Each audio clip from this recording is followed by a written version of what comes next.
Pangsha college এবং আশেপাশে আমার বিচরণ ছিল ছাত্রলীগের একজন কর্মী হিসেবে। আমি পাংশা ছাত্রলীগের প্রথম সাধারণ সম্পাদক, মানে প্রথমে সাধারণ সম্পাদক, পরে 85-তে যখন আমি যাই, ঢাকায় যাই, তখন আমি সভাপতি ছিলাম ছাত্রলীগের। আমার সাথী ছিল দীপক বন্ধু, সেক্রেটারি। তো মূলত আমার পরিবার এবং আমরা মুজিব আদর্শে বিশ্বাস করি। আমার ভাই 2011-তে বাহাদুরপুর ইউনিয়নের চেয়ারম্যান ছিলেন, আমাদের বর্তমান মন্ত্রী মহোদয়ের থেকেও একটু সিনিয়র। উনি সবসময় মোহন ভাই বলে সম্বোধন করেন। উনি নমিনেশন দিয়েছিলেন। 2011-তে আমার ভাই মোহন মুন্সি, অনেকে ছিলেন সিনিয়ররা, চেয়ারম্যান ছিলেন। তো পারিবারিকভাবে আমরা একদম সেই 70-এর নির্বাচন থেকে আওয়ামী লীগ করি এবং এখন পর্যন্ত বয়স 63 চলছে। মুজিব আদর্শের বাইরে আমরা ভাবতে পারি না। তার কারণ আল্লাহ বলছেন, কি অকৃতজ্ঞ জাতিকে আমি পছন্দ করি না। তো এই যে স্বাধীনতা, এই যে আমার সার্বভৌমত্ব, পৃথিবীর বুকে একখণ্ড স্বাধীন মাটির ব্যবস্থা করে দিয়ে গেছেন আমাদের প্রিয় নবীজি। বলেছেন, মানুষের জীবনের শ্রেষ্ঠ কর্ম হলো রাষ্ট্র গঠন করা। বঙ্গবন্ধু তার মনুষ্য জীবনে সেই শ্রেষ্ঠ কর্মটি করে গেছেন, আর সেই কারণেই তার জীবনের, তার যৌবনের মূল্যবান সময়গুলো তিনি রাজপথে এবং কারাগারে কাটিয়েছেন। এই যে অবদান বাঙালি জাতির জন্য, আমাদের উচিত প্রতিটি বাঙালি, আগামী দিনের ভবিষ্যৎ প্রজন্ম, আজকে এই যে ছাত্রলীগের মিছিল আসলো, ভালো লাগে যে মুজিব আদর্শের অনুসারী হয়েছে। মুজিব আদর্শ এমন একটি আদর্শ, যে আদর্শ পৃথিবী ধ্বংসের আগ পর্যন্ত এই বাংলাদেশে টিকে থাকে। তার কারণ আওয়ামী লীগের জন্ম হয়েছিল কোনো ক্যান্টনমেন্ট থেকে নয়, কংক্রিট মাটির উপরে নয়। আওয়ামী লীগের জন্ম হয়েছিল এইরকম জনমানুষের একদম প্রাণের দাবিতে। আর সেই প্রাণের দাবির নেতৃত্ব দিয়েছিলেন বঙ্গবন্ধু। উনি মন্ত্রিত্ব পেয়েছিলেন 54 সনে, কিন্তু উনি দেখেন যে এই যে শোষণ বঞ্চনা, এই শোষণ বঞ্চনার ইতিহাস যদি আমার বাঙালি জাতি না জানে, না বোঝে, যদি তাদের দৃষ্টিকে খুলে দিতে না পারি, তাহলে চিরজীবন এই বাঙালি জাতিকে দাসত্বের জীবন অতিবাহিত করতে হবে। আর সেই কারণেই কবিগুরু রবীন্দ্রনাথের একটি কবিতার মর্মার্থ তাকে আঘাত করেছিল। হে মোর বঙ্গ জননী, 7 কোটি বাঙালিকে রেখেছ, বাঙালি করে মানুষ করনি। আপনারা অনেকেই জানেন, 1971 সালে 10ই জানুয়ারি বঙ্গবন্ধু যখন ইংল্যান্ড থেকে ফিরলেন বাংলার স্বাধীন মাটিতে, 72 সালে 10ই জানুয়ারিতে, তখন উনি কান্না জড়িত কণ্ঠে রবীন্দ্রনাথকে স্মরণ করে বলছেন, কবিগুরু দেখো, তোমার কবিতা যে মিথ্যা প্রমাণিত হয়েছে, বাঙালি আজ স্বাধীন হয়েছে। অতএব তার লক্ষ্যটা দেখেন, কবিতার একটা লাইনকে উনি জীবনের আদর্শ হিসেবে এমন ভাবে নিয়েছেন যে কবিগুরুর এই লাইনকে আমি অসত্যে পরিণত করব এই বাঙালি জাতিকে স্বাধীনতা দিয়ে। আমরা সেই বাঙালি জাতির নেতার আদর্শ অনুসারী। আজকে কথা বলতে গেলে অনেক সময় লাগবে, সময় কম, তারপরেও আমি বলি যে নির্বাচন প্রসঙ্গে বলি যে সেই মুজিব আদর্শের অনুসারী আমরা যখন 80 থেকে 85 পর্যন্ত এক সময় মার খেয়ে রাজনীতি করেছি পাংশায়, সেই সময় আপনাদের এই পাশের ইউনিয়ন, মাছপাড়া ইউনিয়নের সাইফুল ইসলাম বুড়ো আমাদের সঙ্গে ছাত্রলীগ করেছেন। আজকে তার আওয়ামী জীবনের অনেক দীর্ঘ সময় অতিবাহিত হয়েছে এই পাংশাতে।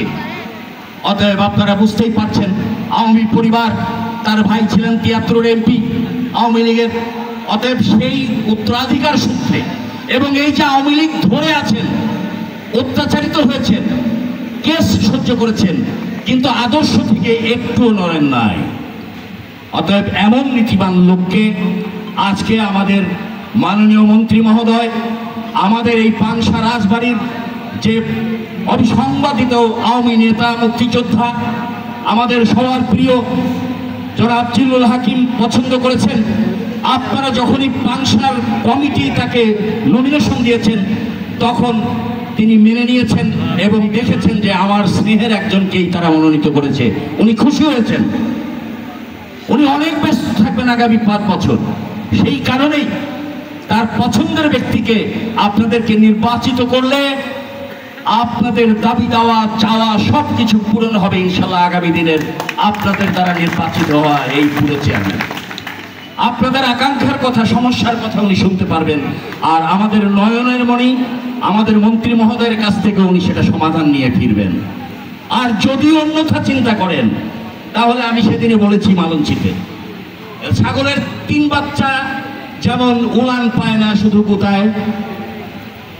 অতএব তার প্রিয় প্রার্থীর বাইরে যদি আপনারা কোনো চিন্তা করেন তাহলে ওই ছাগলের 3 বাচ্চার মতো শুধু গুতাবে কিন্তু দুধ পাবে না। আর যে নিজেই দুধ পাবে না, সে আপনাদের জন্য কি দেবে? আর তার দেওয়ার ব্যাপারে অনেক কথা আছে, সেই কথাগুলো আজকে আমি সময় নিয়ে বলতে পারছি না এই কারণে যে অনেক রাত হয়ে যাবে। তার আসলে আমি এ পর্যন্ত শুনি নাই যে ওই পরিবারটা কোনো মানুষকে উপকার করেছে, আমার কানে আসে নাই। এই কয়েকদিনে আমি 2 জন আমাদের গজারিয়া বাহাদুরপুর ইউনিয়নের সেখানকে মসজিদ নতুন তৈরি করার জন্য উপজেলা চেয়ারম্যানের কাছে 4 দিন গেছে অটো ভাড়া করে। আমার বড় ভাই চেয়ারম্যান, তার কাছে তারা বলছে যে এই 4 দিন গেলাম, 1000 টাকা দিলে তো আমাদের অটোর ভাড়া হইতো। শুধু বলে যে আগামীতে সরকারি অনুদান আসলে পরেই আপনাদের মসজিদে দিব। ঠিক আছে, তো এইরকম আশ্বাস দেওয়া ছাড়া মানুষের উপকারে কোনো কাজে আসে নাই। তারা ফুলে ফেপে আলিশান বাড়ি করেছে, প্রত্যেকে রাস্তা করেছে, 2 মাস পরে ইট উঠে গেছে। সেই ভোগান্তিগুলো আপনারা জানেন। আমার সবচেয়ে খারাপ লেগেছে যে তার বাড়ির কাছে বীরমণ্ডলের ঘাট আছে, অনেকে জানেন। 2 বার করে গুড় ভেঙে পড়ে গেছে, ঠেলায় করে নিয়ে যাচ্ছে, গুড় ভেঙে পড়ে গেছে। তারপরে ওই যে ছোট ছোট লরি আছে না, মাল বোঝাই করে নিচে নামার সময় খাদে পড়ে গেছে। এই যে মানুষের অসুবিধা, উনি যদি ভোটারদেরকে, হাবাসপুর বাহাদুরপুর ইউনিয়নের ভোটারদেরকে সম্মান করতেন তাহলে শিডিউলে 6 মাস থাকলে 4 মাসের মাথায় কাজ শেষ করে উনি বলতেন যে আপনাদের দুঃখ দুর্দশার কারণে আমি 4 মাসে কাজটা সম্পন্ন করেছি। খুশি হতো জনগণ। আজকে 2.5টা বছর সেই ব্রিজের কাজ হয় না, অ্যাক্সিডেন্ট হয়। আমাদের ডাইরেক্ট ঢাকা টু বাহাদুরপুরের বাসগুলো বন্ধ হয়ে গেছে, ওই লাইন দিয়ে যেতে পারছে না ব্রিজের কারণে। উনি নির্বিকার। এখন শুনি যে ওই ব্রিজের কন্ট্রাক্টর উনি নিজেই। তাহলে বোঝেন যে একজন নির্বাচিত উপজেলা চেয়ারম্যান তার কর্তব্যের দায়িত্ব বোধটা কতটুকু, ভোটারদেরকে কতটুকু উনি সম্মান করেন। অতএব এই দিকগুলো বিবেচনা করে আগামী 8ই মে যে নির্বাচন সংগঠিত হচ্ছে, সেই নির্বাচনে আপনাদের পাশের বন্ধু, আপনাদের পাশের মুরব্বী সাইফুল ইসলাম বুড়ো, যিনি 5 বারের নির্বাচিত চেয়ারম্যান, অতএব তাকে আপনারা ভোট দিবেন। তার জন্য পরিশ্রম করছে আমাদের মন্ত্রীর পুত্র, আমাদের গর্ব। এবং পাংশা থানায় আমি দেখছি যে যুব সমাজের আইকন, আগামী দিনের ভবিষ্যৎ প্রজন্ম তাকে লাইক করছে, পছন্দ করছে। যেখানে যাচ্ছে সেখানে যুব সমাজের মিছিল এক এক করে অ্যাড হচ্ছে জনসভায়। অতএব আমরা বুঝতে পারি যে আগামী দিনের ভবিষ্যৎ হিসেবে সঠিক দিক নির্দেশনা দিয়ে এই নতুন অনুসারী, বঙ্গবন্ধুর অনুসারীদেরকে সে সঠিক পথে উন্নত নাগরিক হিসেবে গড়ে তুলবে রাজনীতির পাশাপাশি। পরিশেষে আমি সাইফুল ইসলাম বুড়ো, আপনাদেরই প্রতিবেশী ইউনিয়নগুলো থেকে আপনারা আসছেন, তাকে ভোট দেওয়ার জন্য অনুরোধ করে আমার বক্তব্য শেষ করছি। সবাই সুখে থাকেন, আল্লাহ সবার কল্যাণ করুক। জয় বাংলা, জয় হোক মেহনতি মানুষের।